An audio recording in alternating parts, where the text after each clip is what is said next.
జీవితం కట్టి లాంటిది, కట్టి ఎండిపోతాది. మన జీవితం కూడా అలాగే ఎండిపోతాది. తెలుసా? ఈ వారంలో విన్న వార్త, ప్రత్యేకమైన వార్త ఏంటో తెలుసా? ఇమ్రాన్ తెలుసా? తెలుసు? ఎవరు తెలుసా? నీకు తెలుసా? ఇమ్రాన్ నీకు తెలీదా? నీకు చెప్పరా? నీకు తెలుసు? క్రికెటర్ అంటే ఇమ్రాన్ ఖాన్ క్రికెట్ ఆడతారంట కదా. అయ్య బాబోయ్, ఈ తరంలో మీకు తెలకపోతే మీకేం తెలకపోతే వీళ్ళకేం తెలుస్తుంది? మాకేం తెలుస్తుంది నాయన? దేవుని స్తోత్రం. మాకైనా ఎలా తెలిసింది? టీవీలో చూస్తే తెలిసింది మాకు.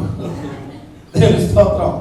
ఇమ్రాన్ అనేటువంటి వ్యక్తి యవ్వనస్తుడండి, 30-35 సంవత్సరాలు ఉంటాయండి. అది మహారాష్ట్రలో క్రికెట్ మ్యాచ్ జరుగుతూ ఉంది.